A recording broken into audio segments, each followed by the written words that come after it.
ng bayan, maasahan anumang panahon. Magandang oras po sa ating lahat. Narito na ang latest update sa lagay ng ating panahon at sa binabantayan nating si Bagyong Romina. Huling namataan ng sentro ni Bagyong Romina sa layong 240 kilometers timog ng Kalayaan Island sa may Palawan o sa bahagi ng Pag-asa Island. Ito ay nasa labas na ng ating area of responsibility. Taglay ang lakas ng hangin na umaabot sa 55 kilometers per hour malapit sa gitna at pagbugsong umaabot sa 70 kilometers per hour. Kumikilos ito ngayon ng hilagang kanluran sa bilis na 35 kilometers per hour.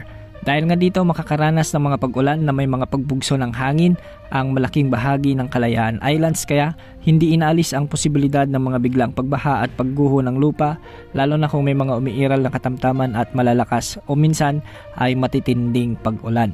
Samantala nakakaapekto naman ang trough ni Bagyong Romina sa bahagi ng Zamboanga Peninsula sa nalalabing bahagi ng Palawan, sa may Basilan, Sulu at Tawi-Tawi. Ang mga lugar na ito ay makakaranas din ng maulap na kalangitan na may mga kalat-kalat na pagulan at pagkidlat, pagkulog. Dahil dito, hindi rin inaalis ang banta ng biglang pagbaha at pagguho ng lupa, lalo na kung may mga umiiral na katamtaman at malalakas at minsan ay matitinding pag-ulan din. Samantala umiiral pa rin ang shear line o yung banggaan ng malamig at mainit na hangin sa bahagi ng Bicol Region, sa buong Visayas, sa may Calabarzon at nalalabing bahagi ng Mimaropa. Kaya ang mga lugar dito ay makakaranas din ng maulap na kalangitan na may mga kalat-kalat na pagulan at pagkidlat, pagkulog.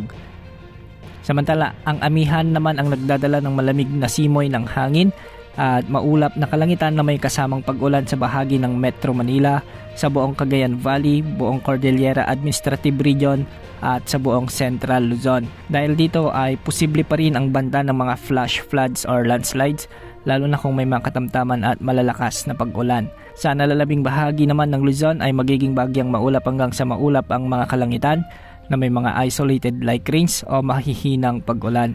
Dulot pa rin ito ng northeast monsoon o amihan. Samantala sa nalalabing bahagi ng Mindanao ay magiging bagyang maulap naman ang mga kalangitan hanggang sa magiging maulap na may mga kasamang isolated rain showers and thunderstorms. Dulot ito ng extension o yung trough ni Tropical Depression Romina. Kaya ang mga lugar dito ay posible ring makaranas ng mga biglang pagbaha o pagguho ng lupa, lalo na kung may mga umiiral na severe thunderstorm. Sa mga susunod na araw ay kikilos si Bagyong Romina sa bahagi ng Vietnam at inaasahang hihina ito bilang low pressure area bago tumama sa bansang Vietnam. Samantala, posible namang maging maulan ang malaking bahagi ng bansa, lalo na sa Visayas at Mindanao sa papalapit na araw ng Kapaskuhan, dulot ng mga pinagsamang epekto ng mga weather systems gaya ng shear line, northeast monsoon at ng iiral na easterlies.